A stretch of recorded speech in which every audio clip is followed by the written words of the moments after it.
Welcome back, everybody, to the Sexy Business Podcast. I'm your host, Spooky Dangerous, and joining with me, as always, is Lewd Neko. Say hello. Hey, everybody. Now, this is going to be a funny, silly, special little episode where you get to see some of the behind-the-curtain workings of THM Studios.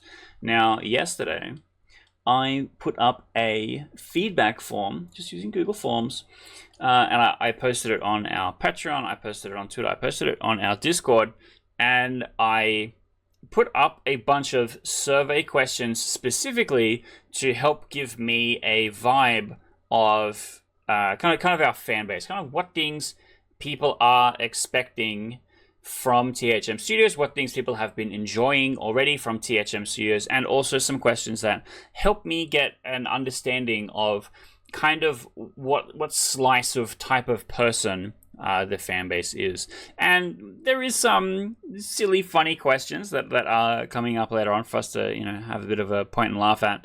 But for the most part, it's going to be a little bit more kind of businessy. We're putting the business in Sexy Business Podcast today, and we're going to be having a look at some of this stuff, and we're going to be kind of talking about what our read of what this data means. So I've got this shared up so that Neko can see it as well. We're just going to kind of run through and talk about it. And the first category is I have played and enjoyed Shackles of Elswyn, which you would rate from a 1 to 5, 1 being strongly disagree and 5 being strongly agree. And of the 31 responses, 16 people said strongly agree, and then it slowly descends percentage-wise from there. And this was kind of my expectation.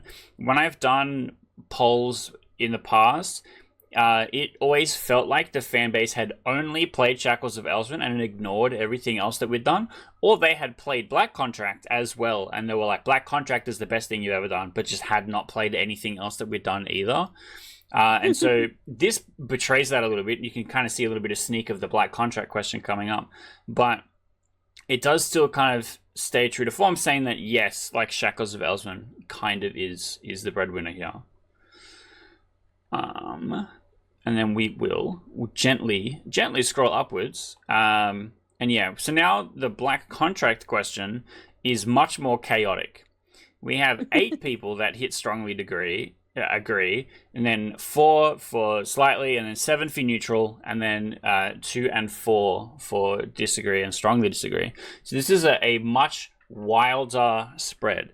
Now, part of this, and you may see some of the trend of this as it goes along, is because if you had not played and enjoyed the game, what do you say? Do you say, I have not played and therefore strongly disagree? Or did I play and not enjoy it, therefore strongly disagree?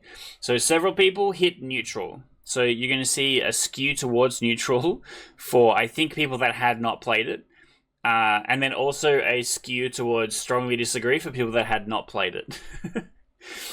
Because I think it would also make sense to see some of this for the kind of like genre, because like Black Contract was more of like an interactive sort of like comic, right? Yes, yeah, and very short too. Yeah, and people are just always going to be, I think, a little bit bitchy about that, because the expectation for like pricing and time and length of like time you spend with something is so much different if you put it on any sort of game-based site like Steam or Itch. Yeah. Even if it's a game that's sort of meant to be more like reading a comic or reading a novel. Yeah. Black Contract's pricing was set with the expectation that more than one chapter would have been released. And unfortunately, that has not happened to date. It still might happen. It's feeling more and more unlikely as time goes on. Because again, it's not up to me. It's up to if Cubesy actually goes and makes more chapters of the comic. And if they are made, then they would be added to it. And it means that it's too short for us to put it onto Steam. And so one of the things that we've been trying to do is make other comic adaptations with other artists, and I've talked to a few different ones like D-San and Norisuko who seemed interested, to make a compendium type product where it's more of things like Black Contract, but you have a few different options. Like rather than just like having one long one sequentially, it'd be a bit more parallel. But this was a bit more of a surprise for me because as the developer, I only see and hear when I'm, not running a survey like this, what people comment or mention or type in the Discord. Or comment on the itch store page or Steam, replying to the fucking monthly update of how the fuck do I do the fish minigame still to this day. My brother in Christ, there is a tutorial 15 minutes beforehand that explains exactly what the backspace means, and I've had to tell 3 different people that. And so seeing this, where it's like skews more towards I did not play or I didn't care for it, versus what I thought from, people mentioning or typing like, hey, every fucking couple of days I get a, hey, when's chapter 2 dropping? I was expecting a much higher lean on the, 4s and 5s for this one. But then if we roll down to I have played and enjoyed Cufflinks and Cages, this is much more as I expected. Very, very few people in our fan base actually played this game.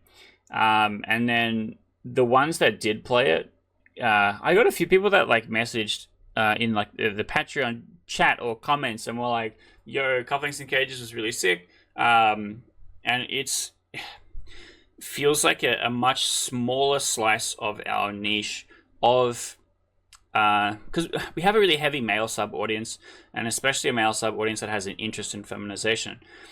Of that audience, we have people that are already trans or have begun transing their gender, and it was that small slice of people that were much more interested in Cufflinks and Cages, and so it felt like we bullseyed a really small demographic of our already consolidated niche. And the plan was to go and eventually make some more end game content, some like happy ending type stuff, so that mostly so that we could click that button on Steam that lets it run the marketing cycle again and we could get a little bit more cash out of it. But we haven't had a chance to go back and do that just yet because we've been a bit overcommitted with some of the things like Creature of Casterfield that we started working on. So it is a thing that we might come back to eventually, but because, and as this survey shows, the player sentiment isn't like desperately clamoring for it, it's not a high priority for us, unfortunately. But then if we move on to the next one, we have I played and enjoyed Sleeve Shock, which is a much more I would say obvious answer. To me personally, I think Sleeve Shock is our best product so far. Shackles has some inherent design problems in that comparatively we don't use emotive expressions so that you can have long dialogue kind of sections, and that was kind of intentional because I wanted it to be more impactful, more action per minute. But it means that sometimes when we need to have like a lore dump kind of a thing, that you are just kind of awkwardly looking at the same picture for the entire time.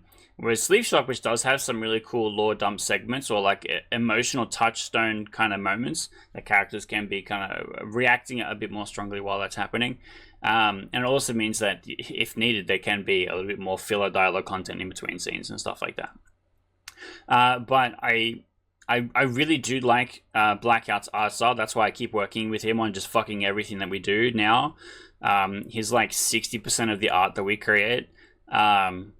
And it has cool mini games now. So we have the pin crack mini games, what it's called, with the fish, which one day people will understand how to do, even though I've removed the hard one and added a dead simple one. But now it also has a hidden movement minigame, which I pray to God you all enjoy because it was so many hours of work. The way that I've done it is not a fast way to do it because it gives me a little bit more flexibility, but it took a long time.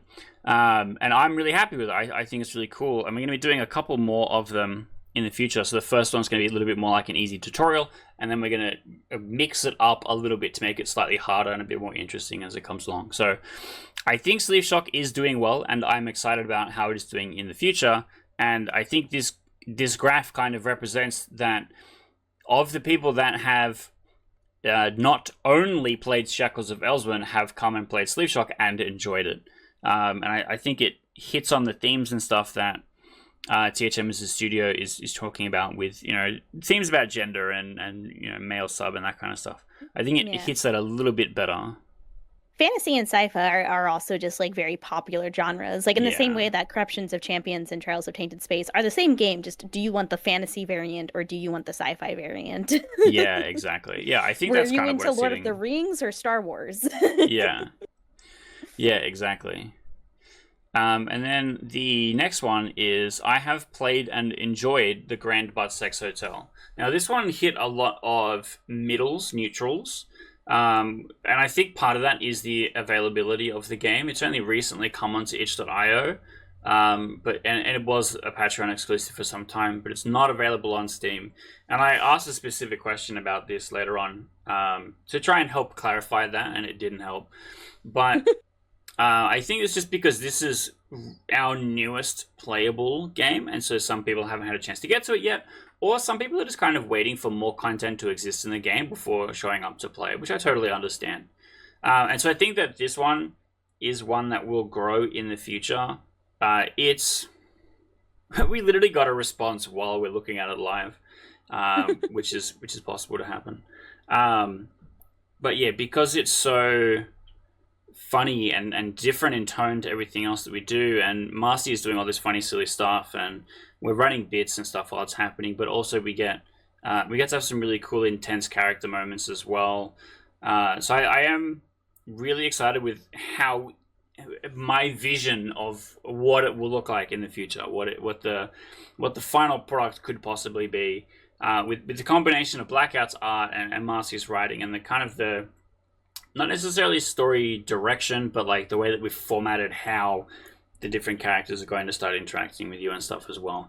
I'm really excited to see how that one pans out, and if this player sentiment changes towards that and we see the graph become a little bit more like what Sleeve Shock looks like, where it's skewing more positive.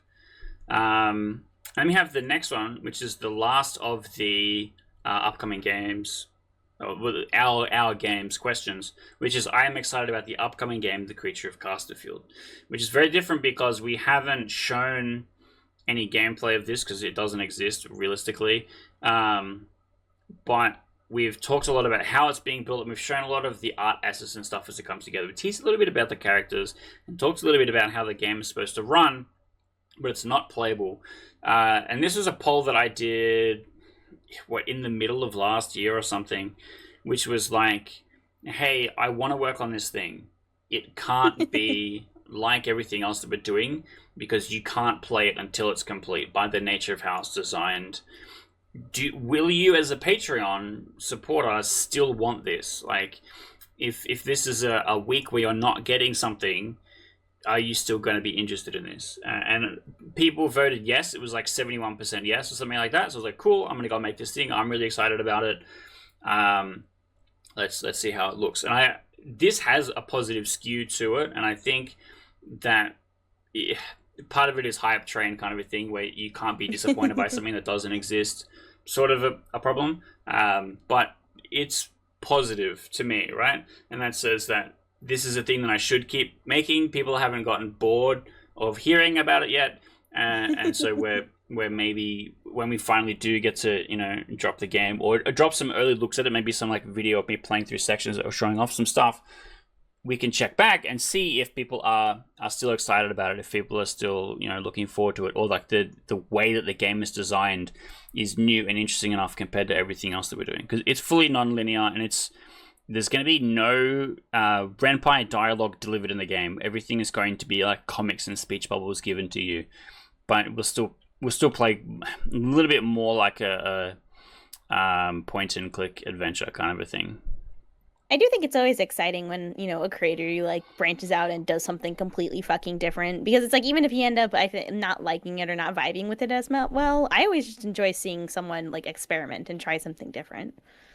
Yeah, look, even if it's a gigantic failure, and if you looked at Cufflinks and Cages and said that it's a gigantic failure, it has parts in it that now show up in the Creature of Casterfield, which will be done better, but have been learned from working on that project. In the same way that like Black Contract was like, okay, how are we going to dynamically set a scene, and my first attempt at animating something myself and stuff like that. And so it's like without those air quote failures, and I don't view them as failures, but without those stepping stones, this couldn't exist. And if this then comes along and fails, then the next thing that's going to do the same thing better could not have existed, right? So I think it's a necessary learning journey. One of the downsides of launching your first thing and still working on it 4 years later means that your very first attempt at some shit is still here that everyone gets to look at. And so without making a whole new product, people don't get to see, the mistakes removed and the gleam of the final product. But no, I think it'll be good. But then that brings us to our next question. And so here is a little bit more me thinking about how players perceive the business and how they interact with THM as a studio. And so the question is, I have heard of or seen art from all the games above. And so part of this is going to depend on where you saw the survey, right? Like if you open up the survey from Twitter, you may not have seen all 6 games. You might, if you're a recent follower, you might have seen the 4 that we do the monthly updates for. You might have not heard of Cufflinks and Cages, for example. But on this, the majority of responses said strongly agree. I know about all of these games. And so the highest split of people answering the survey are most likely patrons, and that website has a better visibility for all of the different things that we're working on. And again, unless if you have access to the back catalog, Cufflinks is still kind of hidden. But so maybe if you're a Steam Frog and you're scrolling through our publisher listings, you may have seen everything. I'm just kind of curious as like, did people miss a whole product? Or they've not seen anything from Creature of Casterfield because they only look at us from one particular platform or whatever. And so if there was a lot of like no responses, like strongly disagree, then I go, okay, what products was missed, or where are we not communicating our projects effectively, kind of a thing. And this tells me that I think we're doing okay. We haven't dropped anything. We haven't really missed out anything. And it's not like oh thank God I was really worried about that kind of a question. But sometimes it's like good to ask obvious questions, because I don't know everything and I might get an answer I didn't expect. But also it's a survey. I'm not going to get a chance to do it every old day. People aren't going to sit here and answer it every single day. So I want to try and ask as many things that I think are relevant as I'm kind of putting it together. Which is kind of where this next one comes in. This is maybe one of the more divisive questions. The platform I own most of THM's games on is Steam. And we've got pretty much a 50-50 split between yes and no, with some in the middle.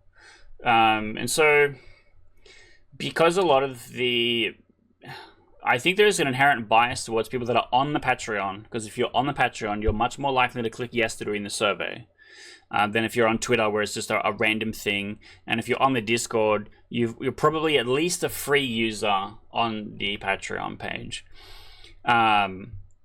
And so it is possible for you to be a Patreon subscriber and also have Steam keys. But keyword is most, right?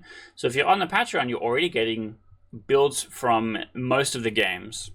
And so if you had just purchased Shackles of Elswyn and then converted to the Patreon, you go, well, okay, now I own every game, because subscribing to the Patreon once gives you every game, but I only have the one Steam key. And so you would have said no.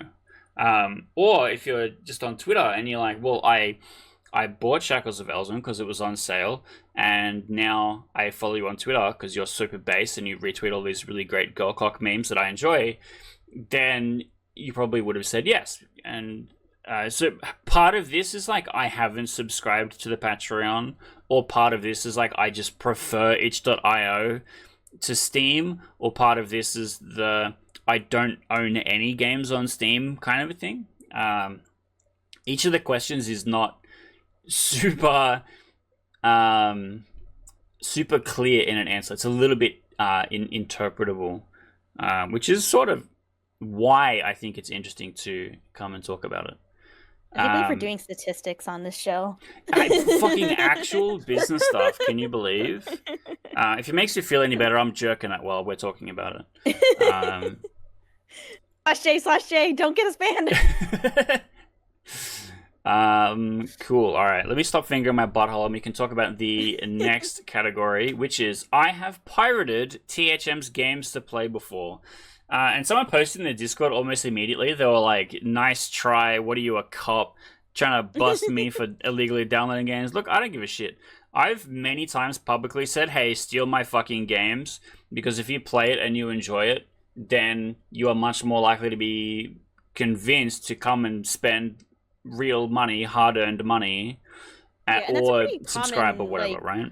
Sort of just accepted thing if you make adult games is that I even seen devs who intentionally like leak the most current version of their game on the one forum, you know it, just so that way they can basically get more word of mouth and hopefully convince some people to buy the full game or, you know, join their Patreon. And, you know, talking to in the community and even in like the visual novel community, it's pretty common too, where people are basically like, yeah, I pirated it first to see if it's worth buying. And then sometimes I'll just go back and buy it after I'm done. Yeah, because you kind of want to vibe for what the experience is like. I think that's not always easy to communicate on like a Steam carousel or whatever. But yeah, I recently did that. I don't think I was on the one website. I think I was on a RIP site looking for a game for us to play on the podcast, and I am curious. I would open Pandora's box 10 out of 10 times. And so I look up THM Studios and I see which of our games are on there. And Shackles of Elswyn, very, very first release is the only version of the game that's on there. And I'm like, this is kind of good for me because people will only get a small taste and they're much more likely to buy the game. But if the first release is actually really shit, are they? Are they? So I posted a top comment and I was like, hi, the developer from THM Studios here. Reach out if you actually want a fucking recent version of this to upload onto the RIP site. But they haven't contacted me. I think it's just a bit dead. I don't think they really care. I think they're just having it there to hit the Google SEO or whatever. But yes, pirating THM games is okay. If you have come, you owe me $5. That's the deal. That's how it works. All right, let's roll on to the next one. I have a favorite character from one of THM's games. This is an interesting one because I wanted to be like, did we have a character that hits an exact niche that a person enjoys to go, yeah, that's my favorite guy? Or is it like, this character design is very aesthetically pleasing and that's my waifu? Like, we can't just put Hatsune Miku directly into the game, so we have to design other cool characters that might be appealing to people. And so this one has a really positive skew where it's like, either absolutely yes, I have a favorite character. I didn't actually ask what the favorite character might be. I didn't really want to put a poll where I list every single character and then you see against the other ones how good they were. I just cared if people had a favorite character, because if they respond no, that means that I'm missing something from our pantheon, so to say, of mommy dommies, where you're trying to figure out, okay, what kind of niche is not being served here? Are we not showing enough feet or whatever, right? And this kind of tells me that I think we're doing okay. The kind of person that likes this kind of content probably has a kind of character existed in one of our games that they're going to like. And because, I mean, like Shackles of Elswyn doesn't have that many characters in it, and if it's the game that 90% of our fans are playing, then you hope that one of those 3 different characters hits good, right?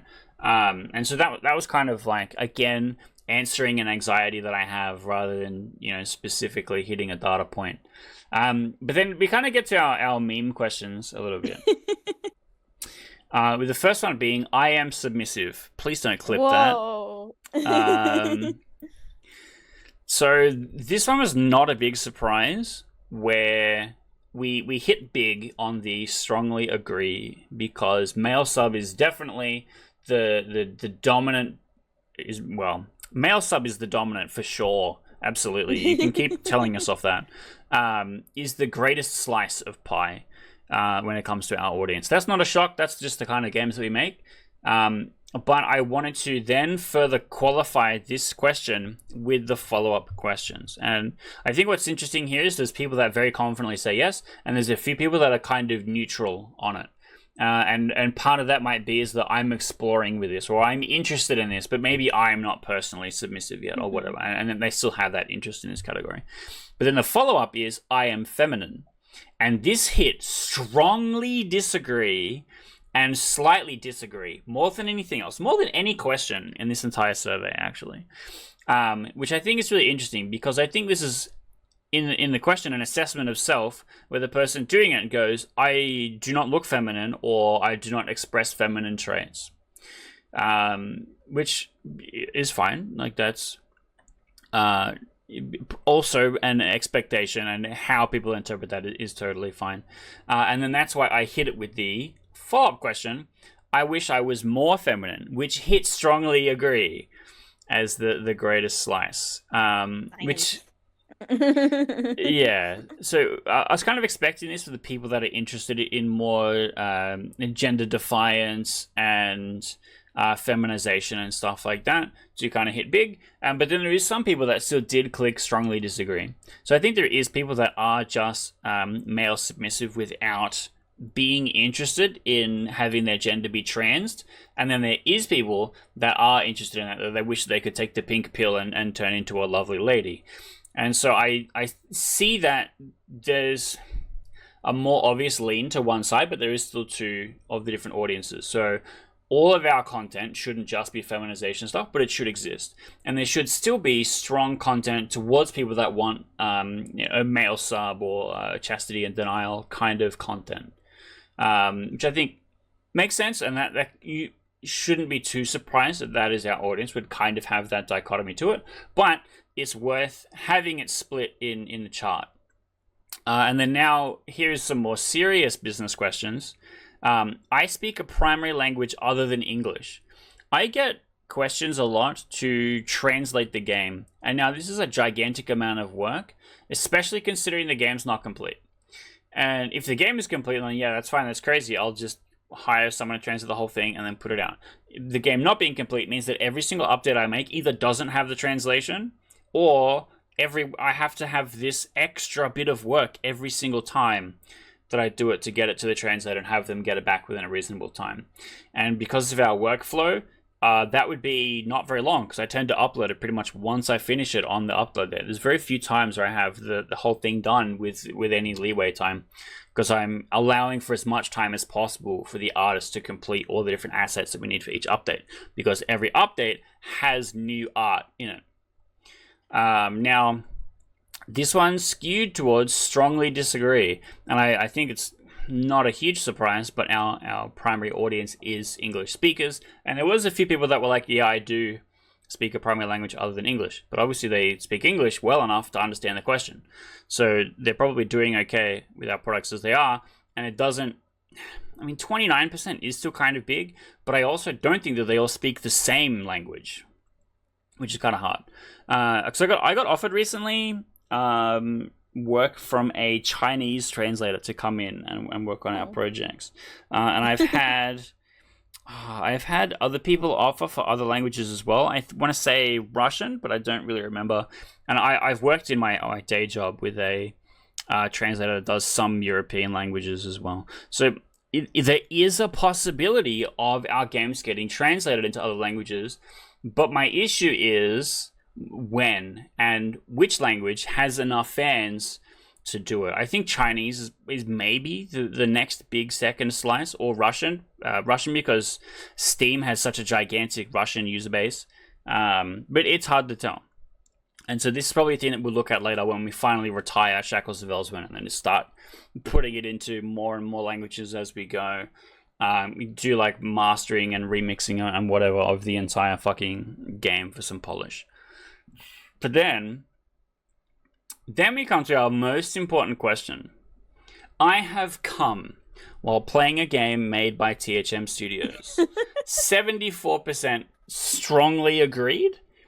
3 people slightly agreed. What, did you just dribble pre-cum the whole time? Shout out to the people who were just like, I will never nut while playing a porn game. Yeah, so we hit 3 people that said strongly disagree. So I assume that is our good girl in the chastity cage who is experiencing orgasm denial. You should have specified. Like, are you? Does this question count edging?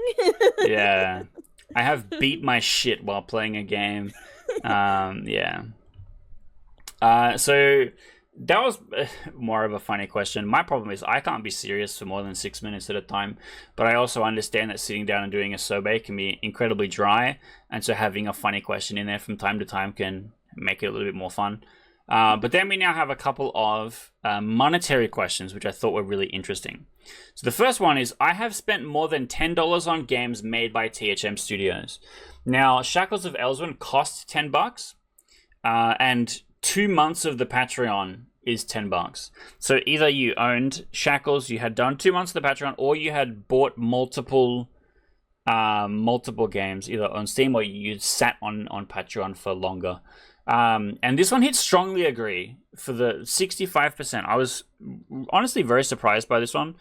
I was expecting a lot of people from Twitter answering and being like, no, I haven't spent anything, or I stole all of the games, so of course not.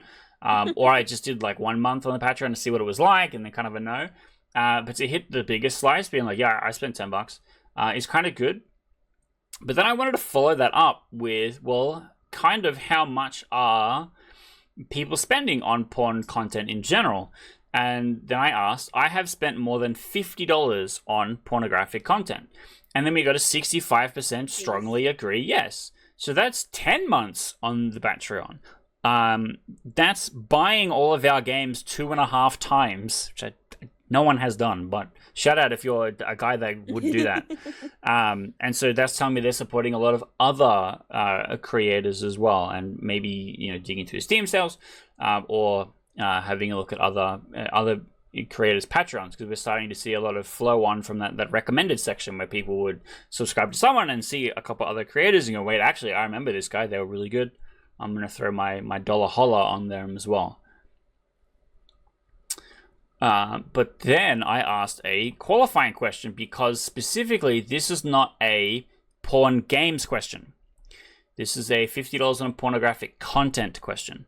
So the clarifying question was, I am a frequent user of OnlyFans, which is true. I do use OnlyFans maybe twice a month, maybe 3 times a month. Because I just love sending memes to my favorite content creators, just because I don't fucking know how to talk to women like that. Half of them are bots, and they just will send you the, hey, buy my thing, and then I reply with like a cat with love hearts over its eyes, and then I get like a LMAO in response, and I'm like, hell yeah, being social. But I, was curious, if you are spending more than $50 on pornographic content, how much that's going to be OnlyFans versus adult video games. And the answer was actually strongly disagree. So I think OnlyFans is more of a normie porn spending location, and video games, visual novels, that kind of stuff, which allows you to, through art, explore a lot of these niches that human women aren't able to do, like being a giant furry monster or whatever. I mean, Bishojo Mom does a pretty good job of being a giant furry monster, but look, she can do it all.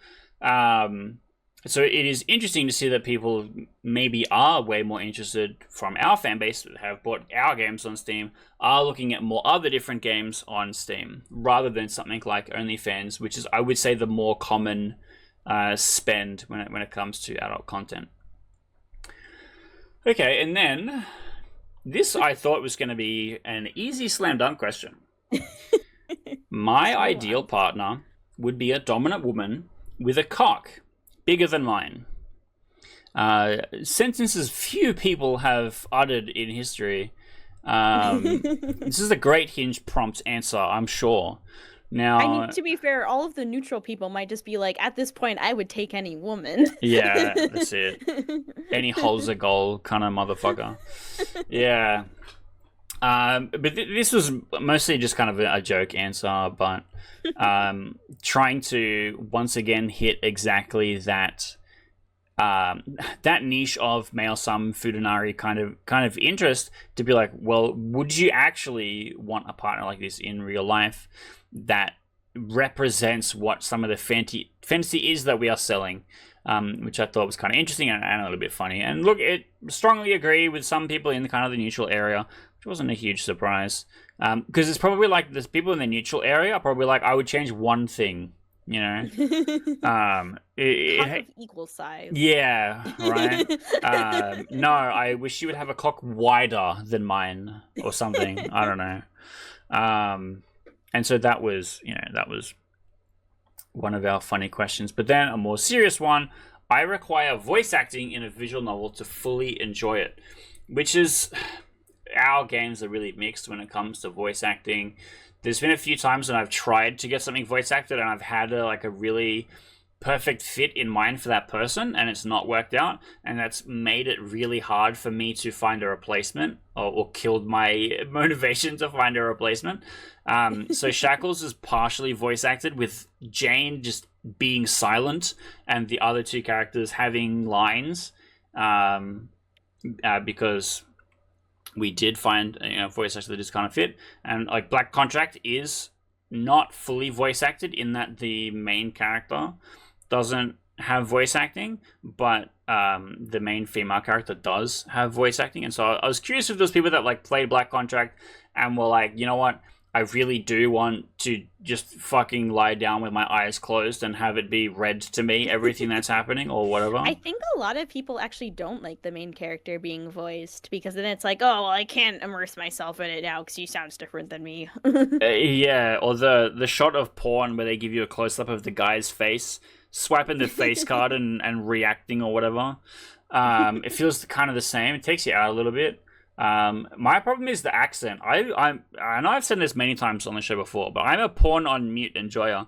And one of the things that fucking jump scares me the most is when every now and again, I do actually turn the sound on and they just have some fuck ass accent that you just totally wouldn't expect. Like some crazy Southern belle or Sharon Lee, who is Vietnamese, has a French accent. And if you had never listened to her talk and you had only seen her for many years and all of a sudden heard her talk, you'd be like, who the fuck is this person? Right? Because it feels very different from how she looks. And sometimes that can be the same when it comes to like a visual novel or a character, or you're trying to self-insert.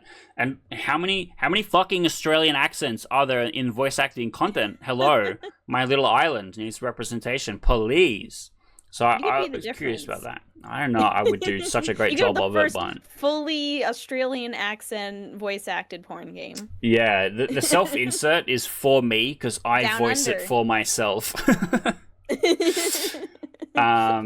But yeah, I was kind of happy to see that this did skew negatively, because really the thing that we focus on is the visual part of it. We have really high quality art, and lately we're doing a pretty good job at getting a lot of the stuff put into the game be animated as well, and because that's our focus. Much less so than having something like voice acting, because for me personally, I don't like it. I don't use it. I don't really have my headphones on when I'm playing this kind of thing. I like to be fully reclined, and they don't reach that far. So it's helpful to see that other people feel a similar way. There is people that were like, yeah, I would love the voice acting, and that's like a nice cherry on top. And I asked in a poll previously, which was like, would you be upset if an entire update of the game was just voice acting? And some people were like, yeah, that sounds great. I would be okay with that. And other people that were like, but it's not really new content, right? Like you'd be playing through old content that just has new voices to it. And yes, it's new stuff added to the game, but it doesn't have the same kind of value as what a regular game update would have. And this is kind of communicating that same sentiment to me. So I'm happy with the slow pace that we're taking when it comes to voice content. But the next we have THM Studios needs more minigames. We had someone complain recently that Shackles of Elswyn didn't have enough gameplay into it. And I follow up with, sure, what would you like for me to add? And they're like, yeah, I would love to see RPG elements added to the game. Like, my brother in Christ, you've played it, right? Where would that go? I can't just add that in. The main character is not an RPG hero. No. So it's kind of hard to add something so big and sprawling without just taking all the assets and starting a whole new game. But something like Sleeve Shock, which just from time to time has the gameplay interrupted by a cool mini game, is different. I can add more stuff like that. But most people were like, no, maybe, not really, I don't care, which is kind of what I expected. I know there is a few people on there, the 5 hits that were like, yeah, I want more gameplay. My left hand needs to be doing something too, or whatever. And so I kind of get that, and Sleeve Shock will continue to get more mini games, but I think Shackles probably never will. Creature of Casterfield in itself is more gameplay because you're investigating and exploring, which is so I don't think it really needs something like that. Maybe I'll do like a lock-picking minigame or some bullshit like that. But I think the current level that we are at is fine. It feels like people agree with me on that one. And the next one is purely for my ego. The music in THM Studios games is good. No one voted strongly disagree. Thanks, friends. Hooray. I made all the music myself. By the poll, this is the best contribution I have made to our games, which is fucking crazy. Everyone else had moments where they were mixed about different things on it. But this was the one thing no one strongly disagreed on, so that's based. I'm a great musician. Thank you. Moving on. I had answered all of these questions truthfully, and then 2 people fucking self-reported. They were like, maybe. What the hell, man? They just picked funny answer, I guess. So, I don't know. This was a silly one, but it was like, I thought it would be funny to put towards the end. And then I put in, I am a good girl. And we got 48% people said yes. So, for that 48%, yes, you are a good girl. Thank you. Everyone else, you're a good boy. And then here's the big question. And it gets bigger every day. And this is, I enjoy the following niches. So you can see Neko is well represented here, with her vote being one of the 7 people that voted for feet. I appreciate that you could tell exactly the bit I was running before I got to the end of it too. But I kind of just tried to throw out stuff that was kind of within our wheelhouse. So I'll kind of like run through the different things. Let's go. Yeah. Forehead kisses got 25 votes. So we got feet, we got girl cock, male sub, dominant female, futanari, feminization, pegging, sounding, shibari, monsters, furry characters, chastity, penis shrinking, small penis humiliation, size comparison, giantess, impregnation, cooking, food play, sweat, hypnosis, public embarrassment, fooder by fooder, fooder sub, fooder dom, female ex female, male ex female, hand holding, forehead kisses, and then everything under that is user submitted answers, because I let it have an open one, and some of them are incredibly long. Someone was like, please for the love of God, put different body shapes for your female characters in your game. I'm into sissification and ABDL content, but I also know that's not everyone's bag, so winky face. Bimbofication, makeup, small penis appreciation, and frotting. Gender change, pregnancy, bimbofication, corruption, moral degradation, BBW, big breasts, big ass. So that you can see that there's a really wide spread of interests, and it's kind of hard to just say, yeah, we make one thing. Because you can't even really say that the one thing we make is food, or the one thing we make is chastity. Because some of our products aren't exclusively that, or some of our characters aren't exclusively that. I think about that a lot, because Cass in the Grand Butt Sex Hotel, I think, is one of our better characters, because she's the most aggressively dominant character that we've had in any of our games, and she's not fooder, which I think is interesting. Also, fun fact: if you're a big Cass fan, you're never going to see what happens under the bodysuit except for in commission art, because the whole plan is for it to be clothed female, naked male the entire time. And so it's interesting to see how some of this stuff kind of plays up. For a long time, cooking and food play was 0 votes, and I was worried because we have a whole character in the Grand Butt Sex Hotel whose thing is cooking and food play.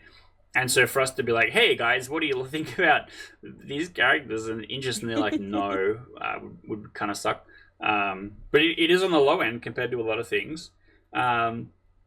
which is fine because Cookie, the character, has other things to her, but that was the thing that we wanted to play around with a lot. And so this tells us that maybe we shouldn't get too crazy with that, or maybe it should just be like a minor part of a character or whatever. And Or then we we're just able to use figure out a this. way to give everybody a food plating. Yeah, exactly. That's how it happened to me. I think starting out with the cock and the hot dog bun was perhaps too confronting, and maybe we should have started with something light. One of the comments we got about that in particular was it should be more dessert focused, and that the hot dog thing was maybe too silly. I get that. I think the next one that we will do will be more dessert focused. But we also want to hit other niches with some of these characters. And we hit Shibari for the first time. That's what our current Shackles update cycle is in, that little story niche. And that was one of the requested updates from the Locktober challenge that we did. So was Sounding. Sounding is on the lower end, and that's the update that we just did for the Grand Bud Sex Hotel. And now there's a secret third option that's coming soon, but that might be a few months away yet, because unfortunately Sleeve Shock is trapped in an arc that I am unsure exactly how much I can interrupt to put in their request. But look, some of the big ones were kind of really obvious. Fuda Dom scored the highest. And that's probably not a big shock. I know we have like a big overlap audience with Fuda Dom World, and that's why we've done like a lot of collab stuff with them before. A lot of our audience probably comes directly from there, from playing that little short Sleeve Shock vignette that they have in there. And then we've got Dominant Female, Girl Cock, Fudanari, and Pegging, which scores really high. We only recently had Pegging for the very, very first time in the Grand Bud Sex Hotel. It's kind of hard to have Pegging in a fucking game when everyone just has a cock already. And so that's part of the reason why Cass is not Fuda. It's to actually be able to have some strap content exist in our games. What else we got on here? Is there anything here that calls out to you as like maybe an unexpected percentage split? I mean, I was really interested by the one person who said Mpreg. Yeah, Mpreg every day. Just because I saw that brought up recently, where there's like almost no like visual novels or adult games that have male pregnancy, despite it being like such an Omegaverse staple. Yeah, it's like a relatively popular kink in other spaces, so it is kind of interesting that it's not touched basically at all. We actually have sort of. One of the endings is Jane gets the main character pregnant in Shackles of Development. Spoiler alert. And you've already undergone magical transformation at this point. So you do present incredibly feminine. And so it's not really Mpreg, unless if you count that. I'm happy to do more Mpreg kind of stuff, because in Shackles I can kind of, it's fucking magic, baby. I can do whatever I want. But I don't know, it's just not a thing that we had like Impregnation itself scored a 14 votes. So maybe that's a thing that we should be playing around with a little bit more. Maybe we should be getting our main character pregnant a little bit more often. There is like always a difference between impregnation content versus pregnancy content. Because I know some people are like, I like the idea of the impregnation, like I like the internal shot or like whatever, but I don't actually want to like full storyline where they get pregnant. Yeah, that's true. Maybe I should have split that into two things. Of blast and ropes in them raw versus carrying around the big belly for 9 months of content. So, yeah, I kind of get it. I had also thought about that as a funny thing, where if a character gets pregnant, because we do monthly updates, we could do 9 monthly updates where they are pregnant, and then they're no longer pregnant, because it matches a real world like life cycle of the pregnancy or whatever. But like I said, it's a smaller percentage cut of all of our votes, so I think it's unlikely to be doing stuff like that. What I was more kind of hoping for with this was just to throw out all the stuff that I think we kind of do a little bit of, throw all the really obvious stuff out there, and then give people an opportunity to add stuff. One of the main problems is that when you put it in other and you put in weird punctuation marks and shit, or you put like 10 different options in there, no one else can put a second vote in that category. But it doesn't really look like anything's too similar in here. I'm surprised we didn't get more Cuck or NTR votes. I knew that was notably absent from the list of kings. I think that maybe if it was listed in there, it would have gotten a couple more votes, because typing in other, it has to be like your favorite thing, I think. But this is kind of what I expected. There's some stuff that scored a little bit higher, like Hypnosis. Hypnosis scored a 22, which is kind of interesting because we really only have one scene, which is where Tim in Shackles of Elzevin kind of gets the girl cock hypnosis to be feminized. But yeah, other than that, everything is kind of what I expected. And then we have one final question, which I put in all of our surveys. It's a yes or no question, and it's, are you a Patreon subscriber? Either yes or I should be. And part of this is just like a, hey, remember to sign up to the Patreon. But also it helps me pass the data, because it's like, are you a person that found this on Twitter? Are you a person that's in our Discord but not subscribed to the Patreon? Or did you find this from the post that we made on Patreon? And seeing that the split is still pretty big, yes, I am on that already, versus a 56% I should be, tells me that more people on Twitter clicked the button than on Patreon, which makes sense because we have 10,000 people that follow us on Twitter and much less than 10,000 people that give us money on Patreon. So the odds are against them. But it helps me passing the data from the person that's like, I'm committed, I'm spending the money, I'm curious in what's happening, and here's what I think, versus the like, yeah, that one vote, which is just like, yeah, put cuck in the game, and I have to, figure out how much they want that. But that's it. That's kind of the poll. We ran way over time, but I thought that this was a really interesting thing to be able to dive into and really give you a look at what happened behind the curtain. Part of that was because I had to get up and receive a package in the middle of it, and I'm sorry about that. I will edit that so you wouldn't even notice that it's ever happened. Spooky shows us his package live during the podcast. Live package reveal. Let's fucking go. All right, but Neko, do you want to tell us all what buttons we can be clicking? Send us away. Well, you just listened to us talk a lot about data and analytics all related to porn, and that's what we do on the Sexy Business Podcast. Well, mostly we do a lot of other stuff like interviews, and we talk about games, and we talk about fetishes, and we talk about some of the things that we talked about today. So if you want to hear more about that kind of stuff, you should be subscribed, and make sure to turn on notifications by clicking that bell, because otherwise you probably aren't aware that we are posting every single week. You get a new little slice of content. And feel free to leave us a little comment down below. So, if you participated in this survey and you want to tell us a bit more about some of your thoughts or explain some of your answers, all of that would be helpful. Or even if you didn't get a chance to submit, were there some questions that maybe you had opinions on or feedback that you would like to share, that would all be very helpful. You can also always feel free to leave us suggestions. So maybe you have a game that you think we should check out, or a particular creator who you think would be great to come onto the show. Those kinds of suggestions are really helpful for pointing us in the right direction of what we might do next. And as always, make sure to also give us a like and a thumbs up. All right, well, that is it for today's episode of the Sexy Business Podcast, and we will see you next time for something different. Bye, everybody. Bye-bye.